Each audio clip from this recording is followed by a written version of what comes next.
Till now, I think all have joined. Okay, good morning, everyone.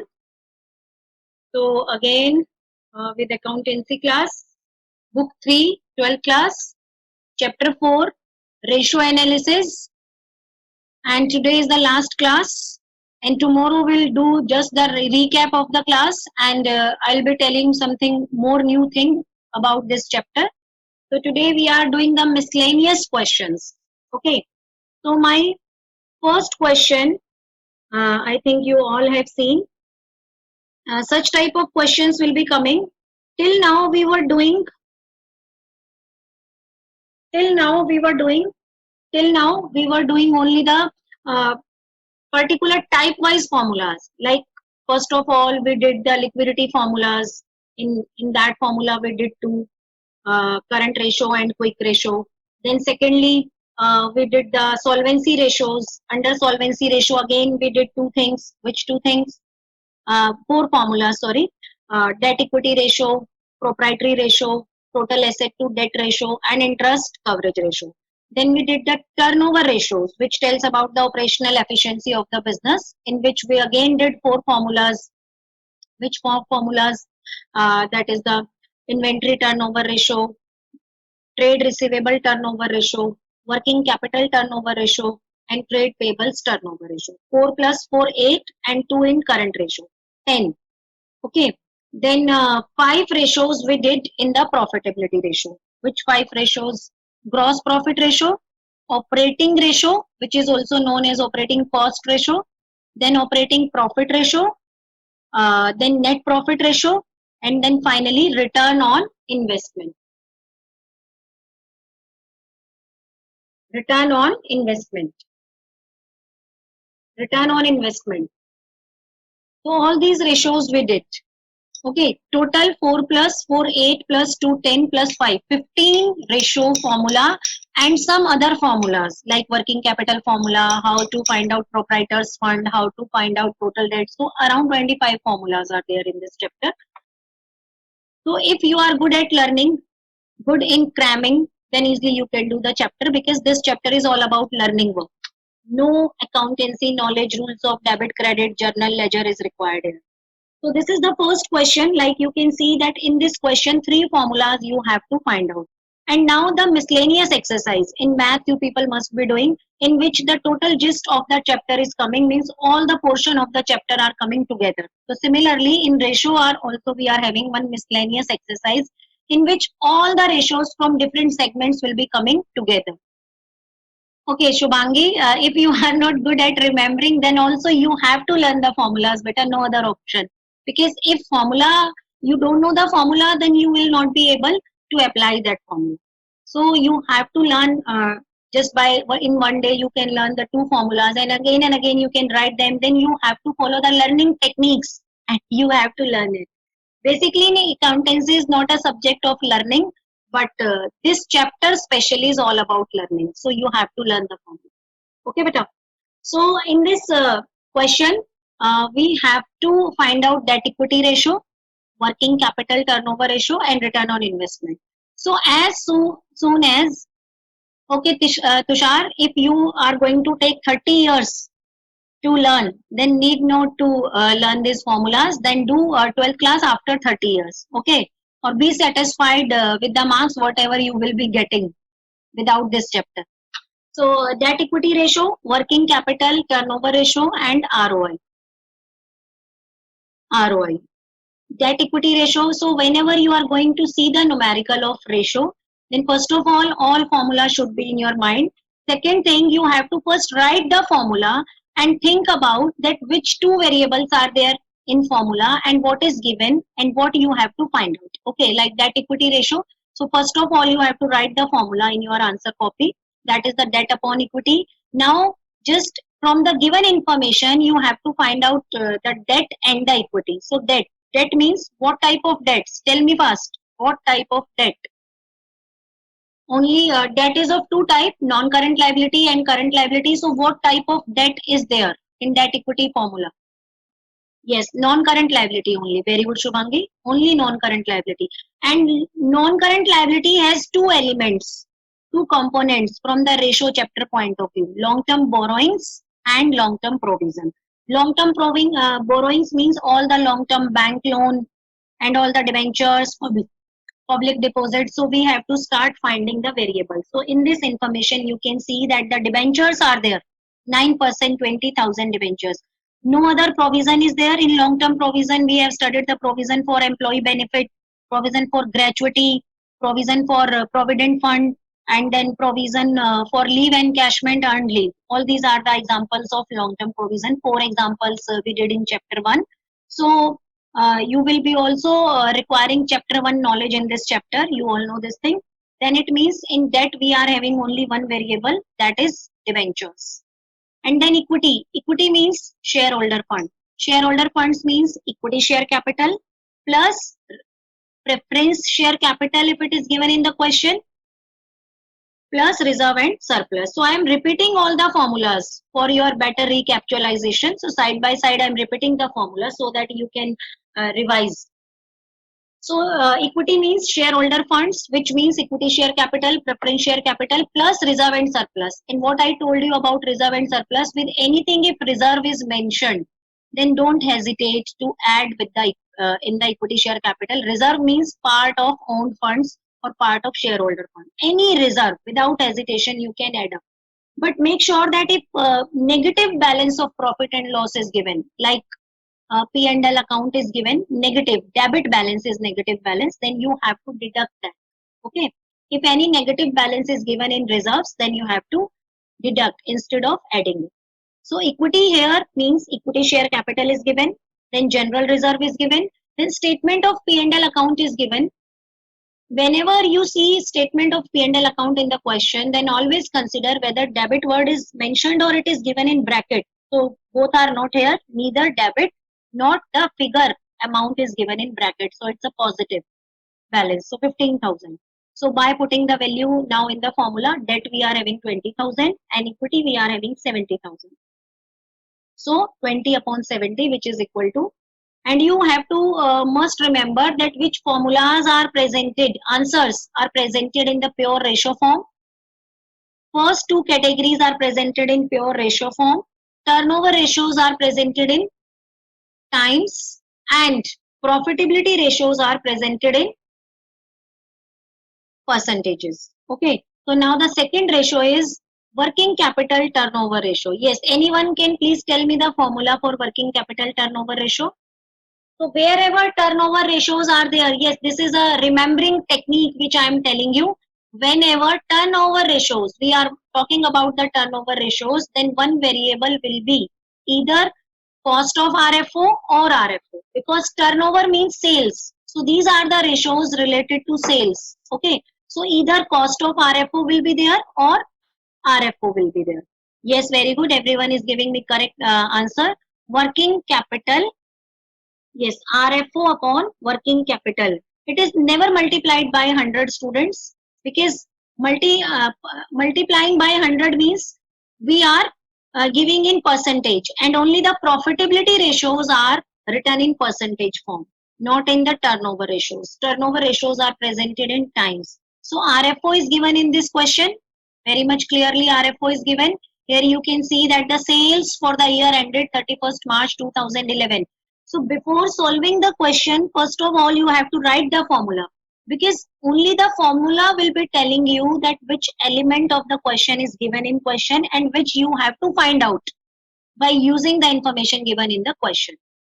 Once you have written the formula, then question will be very easy for you. You have to now just apply the formula. So sales are directly given in the question. Sales for the year 1,50,000. Now working capital. And we all know the formula for working capital is current assets minus current liability. Now start finding current liability and current asset in the given question. Yes, which two are the current assets in the given question? Tell me fast.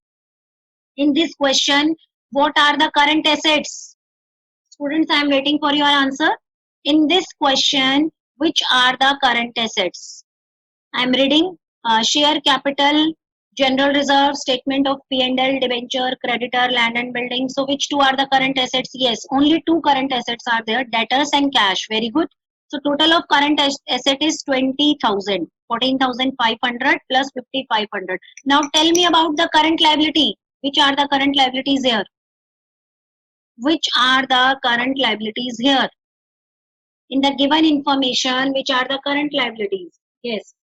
Share capital, general reserve, statement of P&L, debentures, creditors, building, equipments.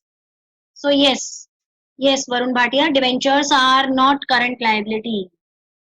Current liability 11 से ही पढ़ रहे हो आप. It's only creditors. Debentures are non-current liability. It's a long-term borrowing. Example of long-term borrowing. So yes, Anmol, it's creditor. Kashish, Shubhangi, Priyanshi, everyone has given me correct answer. Very good, Anshika.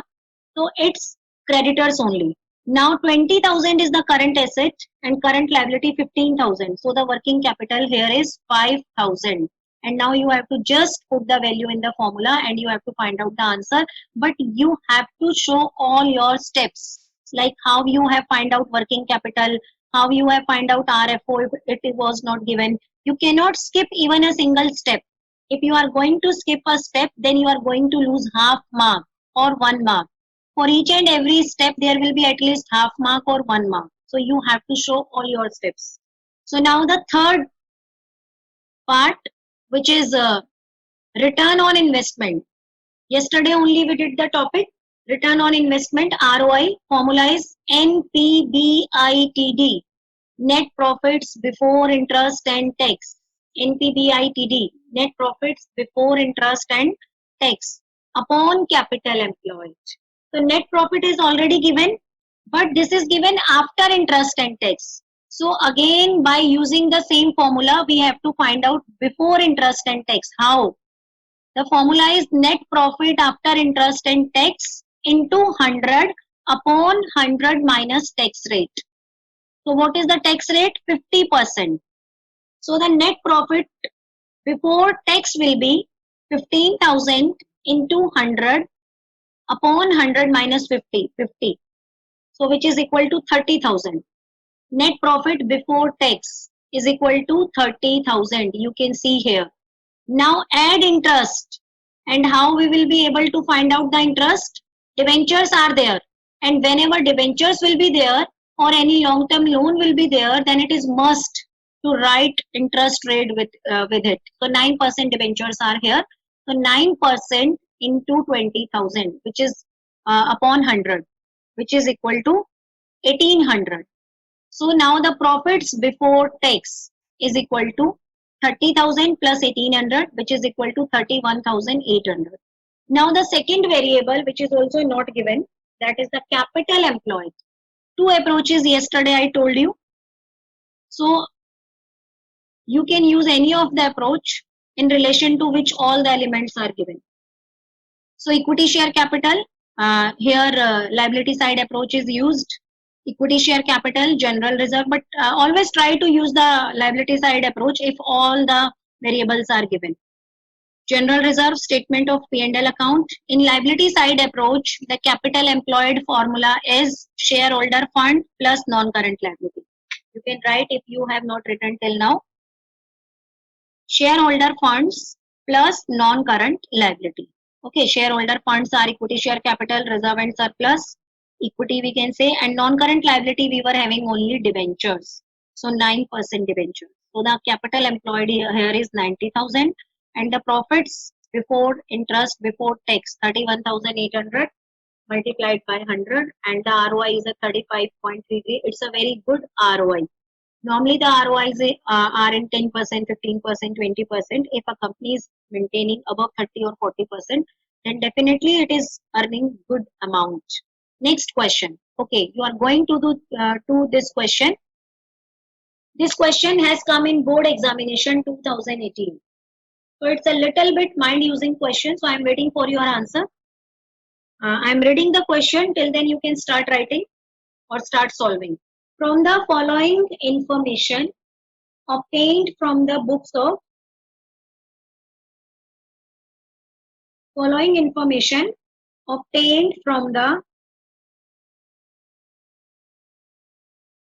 books of Kundan Limited, calculate inventory turnover ratio.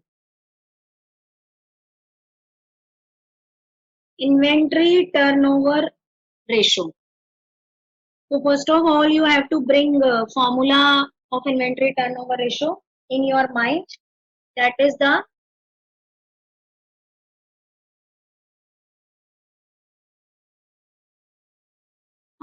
inventory on 31st March is given. So here 2 years figure are given. Okay, students, 2 years figures are given. So 2 years figure means we have to find out 2 times inventory turnover ratio. One for 15-16 and other for 16-17.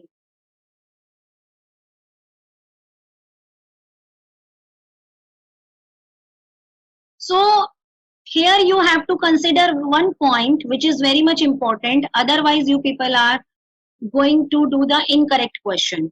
That whenever the figures are given, you have to consider that these figures are of the figures of closing.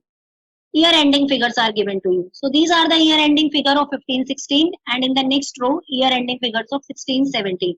So while calculating 15-16 formula, what is the key point here? That we are not having any information about the opening inventory. So average inventory, how we can calculate opening inventory plus closing inventory divided by 2. But while using the ratio for 15-16, there is no information about the opening inventory. And I told you that if no information is given about opening inventory, then you are not going to find out the average inventory. In that case, the formula will be cost of RFO upon closing inventory. So 7 lakh is the closing inventory of 15-16. Now when you will be going to find out ratio for 16-17, then could any one of you please tell me what will be the opening inventory of 16-17? Because in question itself opening inventory is not given. It is given on 31st March. Yes, tell me please, opening inventory of 16-17. Yes, Shubhangi. Yes, Anmol. Yes, Anshika. Yes, I am having, we can say, a class of brilliant students from whom I am expecting 100 marks, many 100 marks in accountancy.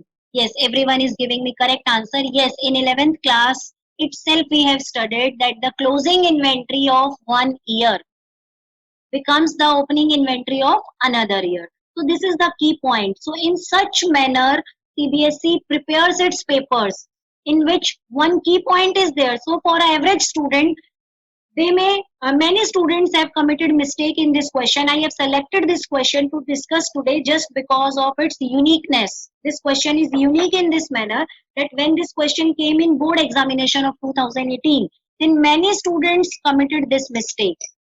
First mistake, they took the average inventory for 15-16 also. But in case 15-16, we are not having average inventory.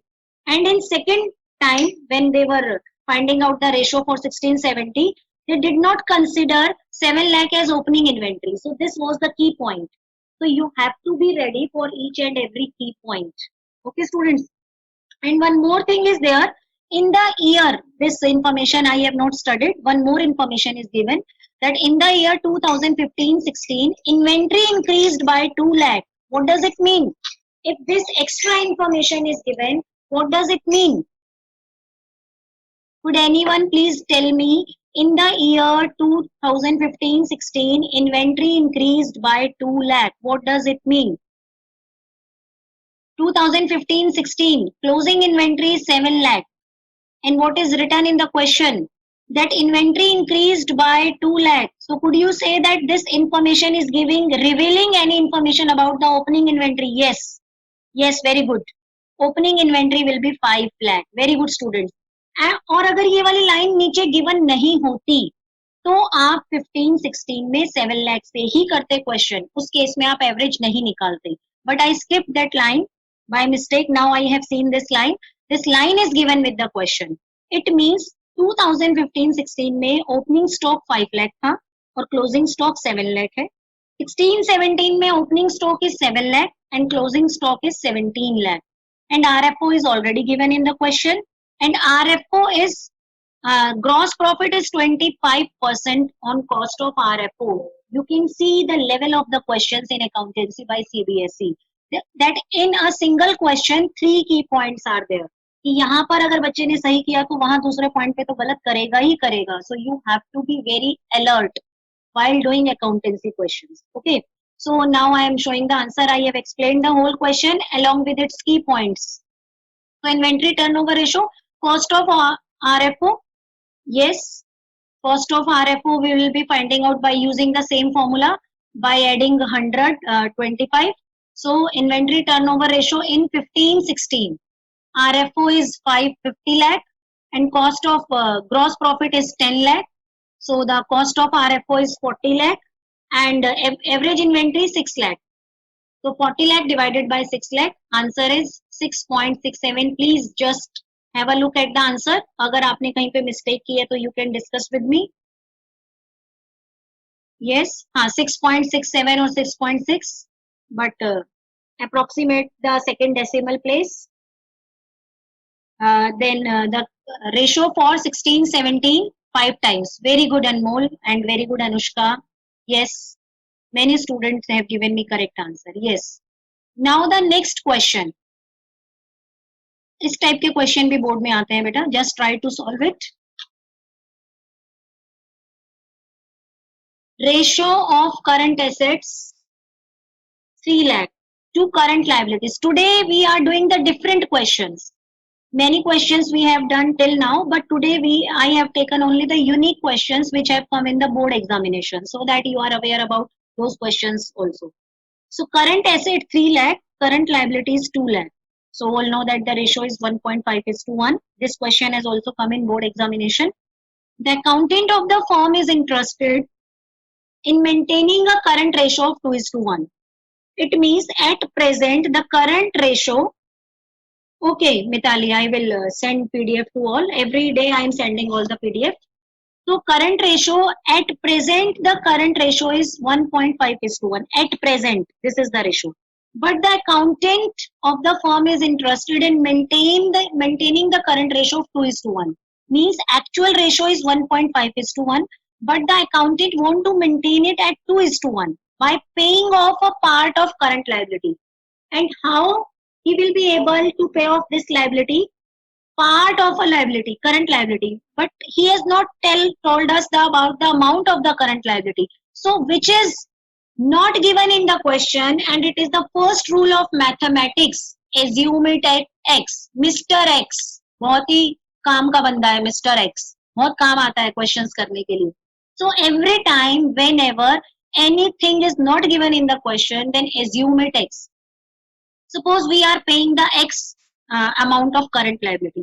So when we will be making payment of x amount of current liability, then see its impact on accounting equation. Yesterday we did this type of questions. So this type of questions also have come in exam. Suppose I am paying x amount of current liability, then my current assets will be decreased by x. So 3 lakh minus x, and current liabilities will be also decreased by x. So 2 lakh minus x. Very good, Anmol. 2 lakh minus x. Now what is the ratio? 2/1. Now just do the cross multiplication and find out the value of x like this. Yes, Adit. Very good. Yes, Anushka, I think you have done some mistake. Please check it where you have done. So 3 lakh minus x, 2 lakh minus x. Why minus x? Because in the question we have paid the liability. We don't know the amount of the liability, so that's why we have kept it as x. 3 lakh minus x, 2 lakh minus x is equal to 2/1. Now do the cross multiply and find out the answer. It's a very easy question. तो इस तरीके से भी questions आ सकते हैं. Now one more question. This question we have already done. Question number 11. जब हमने trade receivable किया था तो I had discussed this question. Now come to question number 12.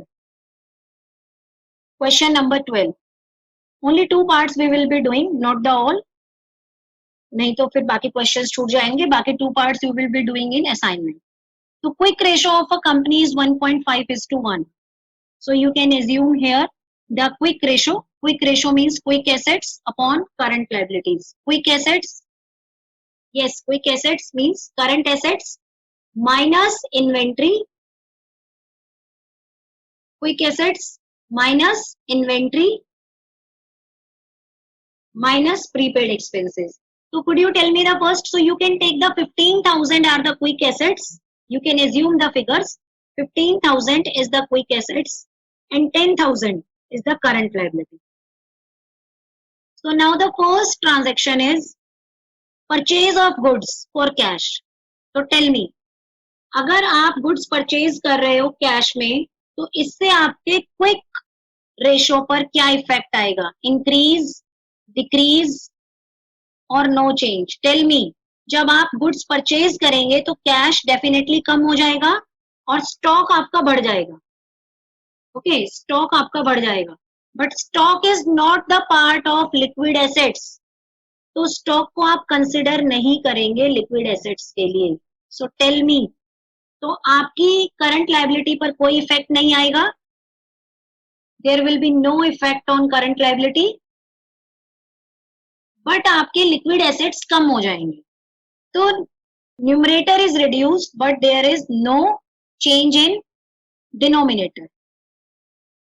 तो ratio will decrease. Yes, everyone has given me correct answer. Ratio will decrease. Very good, students. Next, bills payable paid at maturity. जब आप BP की payment कर देते हैं तो सोचिए कहां कहां पर इफेक्ट आता है. सोचिए. I am giving you just 1 minute. When you are making payment of BP, how it will be affecting your quick ratio? क्योंकि जब हम बीपी की पेमेंट करेंगे तो हमारा कैश कम हो जाएगा on one hand side. Very good. Second hand side हमारी करंट लायबिलिटीज कम हो जाएंगी.